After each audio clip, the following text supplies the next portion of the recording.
Hello everybody, I am प्रतिभा पुंडलिक। मैं government ईवीपीजी college Korba में कार्यरत हूँ। MSc mathematics second semester advance abstract algebra के टॉपिक्स लीनियर ट्रांसफॉर्मेशंस पर हम डिस्कशन करेंगे वीडियो लेक्चर के माध्यम से। आज का हमारा टॉपिक है रिप्रेजेंटेशन ऑफ लीनियर ट्रांसफॉर्मेशन। इसमें हम सबसे पहले देखेंगे लीनियर ट्रांसफॉर्मेशन किसको कहते हैं और लीनियर ट्रांसफॉर्मेशंस के लिए क्या डेफिनेशंस एंड प्रॉपर्टीज जिसको हम लोग आज डिस्कस करेंगे।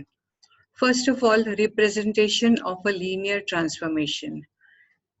We know that we are studying this topic under vector spaces, advanced abstract algebra का टॉपिक है ये। और लीनियर ट्रांसफॉर्मेशन मतलब एक मैपिंग होता है, तो हम उसको डिफाइन करते हैं U and V are two vector spaces. We all know the definition of vector space over the same field F. किसी फील्ड पर हमने दो वेक्टर स्पेसेस डिफाइन की हैं U and V. A mapping T from U to V is said to be a linear transformation from U into V, which associates to each element alpha of U to a unique element T alpha of V, such that T of A alpha plus B beta is equal to A T alpha plus B T beta. ये linear transformation एक mapping है जो T से define की जाती है। U vector space से V vector space के लिए हम इसको लेते हैं, एसोसिएट करते हैं, और for all elements of alpha and beta belonging to U and scalars जो कि फील्ड के एलिमेंट्स होते हैं A और B, इसके लिए यदि ये ट्रांसफॉर्मेशन या ये एक्सप्रेशन सेटिस्फाइड है कि T of A alpha plus B beta is equal to A T alpha plus B T beta, यदि ये सेटिस्फाइड है तो फंक्शन T या ट्रांसफॉर्मेशन T लीनियर इसलिए because this expression does not have any powers, कोई घात नहीं है इसमें, इसलिए इसको हम लीनियर ट्रांसफॉर्मेशन कहते हैं। T of A alpha plus B beta is equal to A T alpha plus B T beta. This is a linear transformation. This linear transformation is also known as homomorphism. Homomorphism क्या होता है? Operation preserving property होती है। पहले space का जो भी binary operation है और दूसरे स्पेस का जो बाइनरी ऑपरेशन है वो इसको प्रिजर्व करके रखता है, and hence linear transformation is also known as the homomorphism. Now if a linear transformation is onto, onto की प्रॉपर्टी हम सभी जानते हैं, और ऑन्टो यदि कोई होमोमॉर्फिज्म होता है तो उसको हम लोग आइसोमॉर्फिज्म भी कहते हैं। आइसोमॉर्फिज्म के लिए it is required that the function be a homomorphism 1 1 and onto.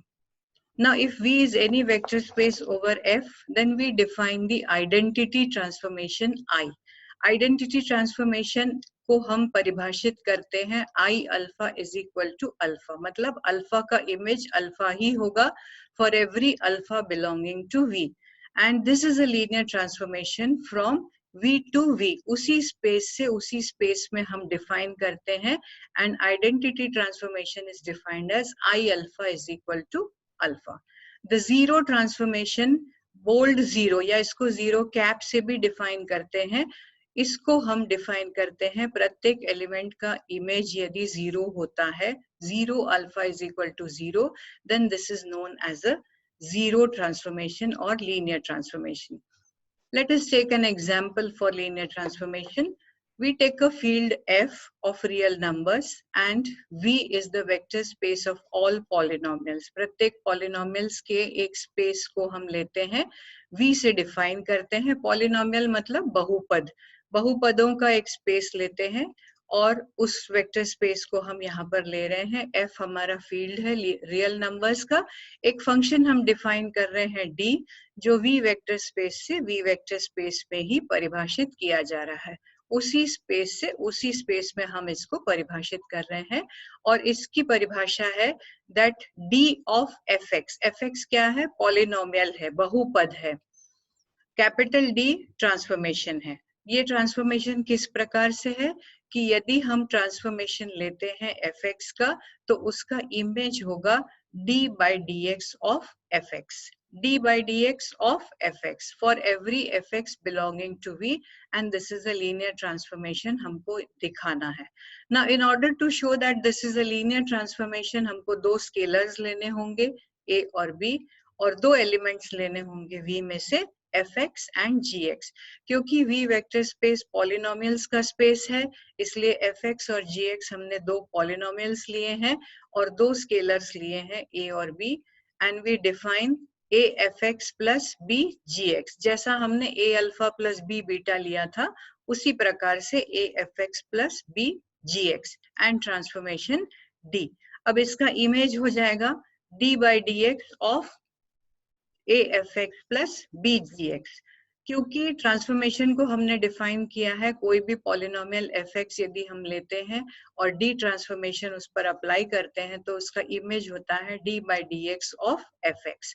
So here we have the element a fx plus b gx and the image will be d by dx of a fx plus b gx. इसको जब हम simplify करते हैं तो हम इसको इस तरह से लिख सकते हैं d by dx of afx plus d by dx of bgx, and taking the scalar out of the bracket we have a d by dx fx plus b d by dx gx.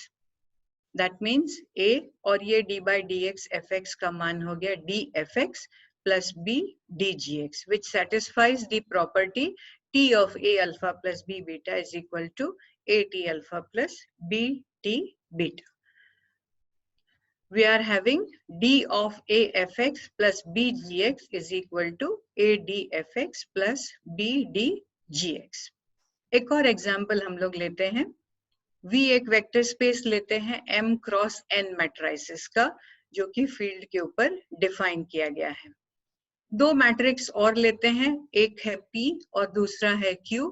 P का क्रम है m cross m और Q का क्रम है n cross n.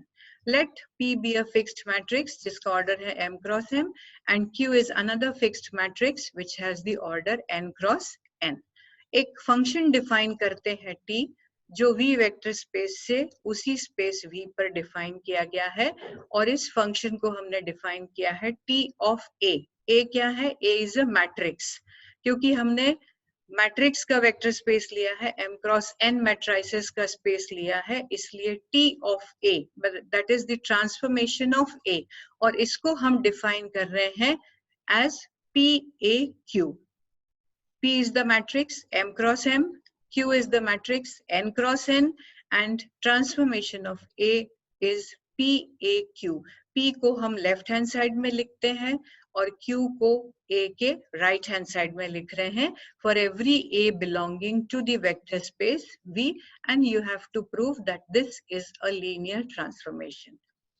Whenever we have to prove a linear transformation, we have to take two elements from the vector space. So we take two matrices A and B and we have to take two scalars A और B जो कि field को belong करते हैं. एक combination बनाएंगे हम A plus B और इसका इमेज लेंगे T of A plus B.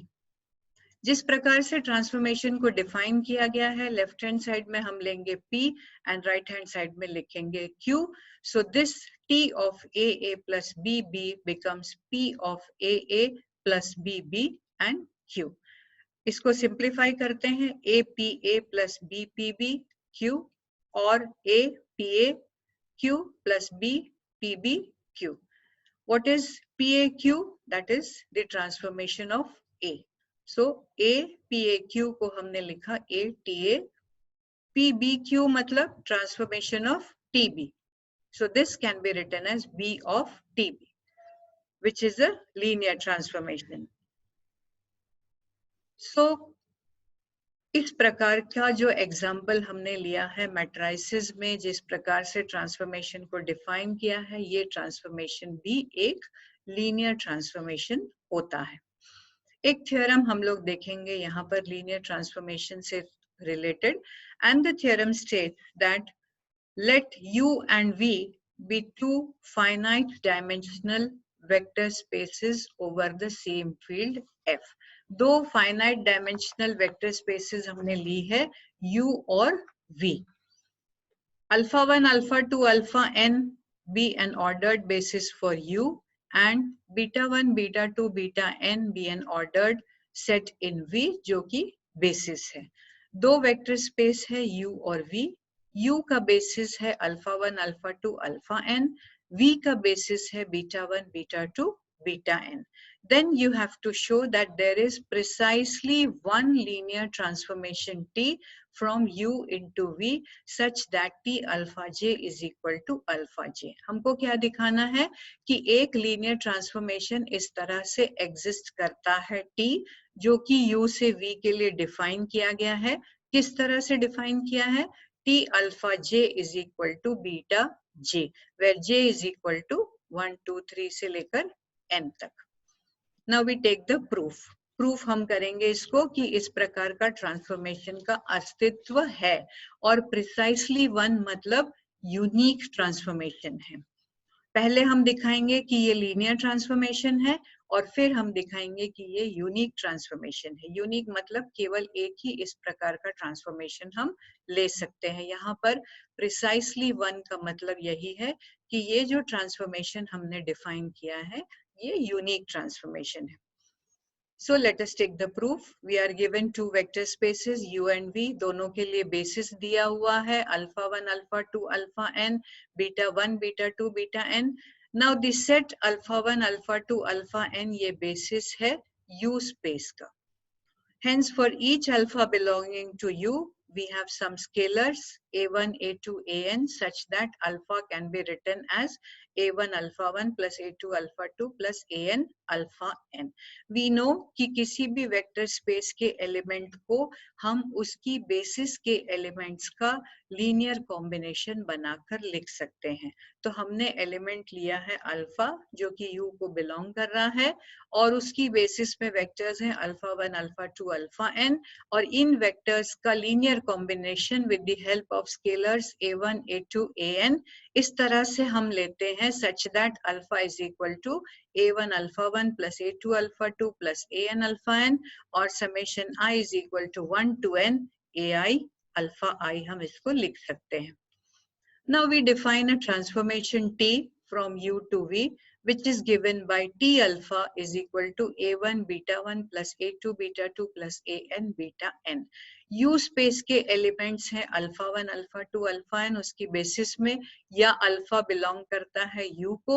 V vector space की बेसिस में एलिमेंट्स हैं बीटा 1, बीटा 2, बीटा n. सो ट्रांसफॉर्मेशन जो हमने डिफाइन किया है T alpha I is equal to beta j इसको हम लिखते हैं T alpha is equal to a1 beta 1 plus a2 beta 2 plus an beta n which is summation I is equal to 1 to n ai beta I.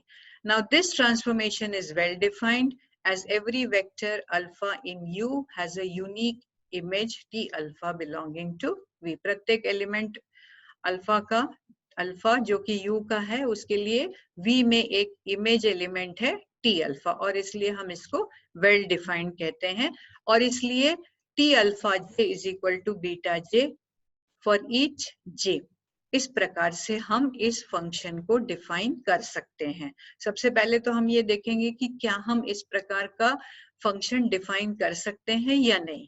So the answer is yes because this transformation is well defined and we have defined it according to the rules कि alpha को हमने linear combination लिखा है U की basis के elements का और transformation को डिफाइन किया है T alpha j is equal to beta j where beta j belongs to V. Now we have to show that this transformation is a linear transformation. Linear transformation show करने के लिए हमको दो elements लेने पड़ेंगे जो वेक्टर स्पेस U को belong करते हैं. एक एलिमेंट हमने लिया अल्फा जो I is equal to 1 to n ai alpha I. दूसरा एलिमेंट हमने लिया beta that is I is equal to 1 to n bi alpha I. We are just changing the scalars जो कॉम्बिनेशन में हमने लिए हैं. बाकी ये दोनों ही वेक्टर्स U वेक्टर स्पेस के एलिमेंट्स हैं इसलिए दोनों के कॉम्बिनेशन में हमको alpha 1 alpha 2 here also we have alpha I, and alpha is summation I is equal to 1 to n ai alpha I, and beta is equal to summation 1 is equal to n I is equal to 1 to n beta I alpha I. ये दो vectors हो गए हमारे U में. अब linearity की condition क्या कहती है कि T of A alpha plus B beta. We have to consider T of A alpha plus B beta. So T of A alpha, alpha को हम लिखेंगे summation I is equal to 1 to n AI alpha I plus B summation I is equal to 1 to n BI alpha I. ये A alpha plus B beta. This is your A alpha plus B beta. Expand करते हैं इसको. Summation I is equal to 1 to n A अंदर ले लिया scalar हमने summation sign के साथ A AI alpha I plus summation I is equal to 1 to n B BI alpha I. Combining the scalars, we have T of summation I is equal to 1 to n A AI plus B BI alpha I. और अब हम इसका image लेंगे. यदि element हमारा alpha है तो image हमको बीटा में मिलता है. तो summation I is equal to 1 to n, इसका इमेज हो गया स्केलर्स एज इट इज रहेंगे A AI plus B BI, और ये कन्वर्ट हो जाएगा बीटा I में. Then again we simplify. Summation I is equal to 1 to n A AI plus B beta I को हम सिंप्लीफाई करते हैं. A summation I is equal to 1 to n AI beta I plus B summation I is equal to 1 to n BI beta I. Or A, this is, what is this summation sign representing? That is the T image of AI alpha I. Summation I is equal to 1 to n AI beta I जो है वो T image है I is equal to 1 to n AI alpha I का. और plus B BI beta I ये पूरा summation I is equal to 1 to n BI beta I को हम लिख सकते हैं T image of summation I is equal to 1 to n BI alpha I. So T of A alpha plus B beta is equal to AT alpha plus BT beta, which shows that this is a linear transformation. Linearity की property को ये transformation satisfy कर रहा है. T of A alpha plus B beta is equal to AT alpha plus BT beta. Hence, this is a linear transformation. We come to the second part of the theorem, where we have to show कि इस तरह से जो transformation हम define कर रहे हैं वो एक यूनिक ट्रांसफॉर्मेशन है. और जब भी हमको यूनिकनेस की प्रॉपर्टी डिफाइन करनी होती है हम उसी के समान एक और ट्रांसफॉर्मेशन लेंगे. Let if possible T1 be another linear transformation from U into V, satisfying the same properties such that T1 alpha j is equal to beta j. पहले हमने ट्रांसफॉर्मेशन डिफाइन किया था T alpha j is equal to beta j. यहाँ हम एक और transformation define कर रहे हैं T1 alpha j is equal to beta j. Then for any vector alpha, alpha को हम represent करते हैं summation I is equal to 1 to n AI alpha I. For any vector alpha, we have T1 alpha is equal to T1 of summation I is equal to 1 to n AI alpha I.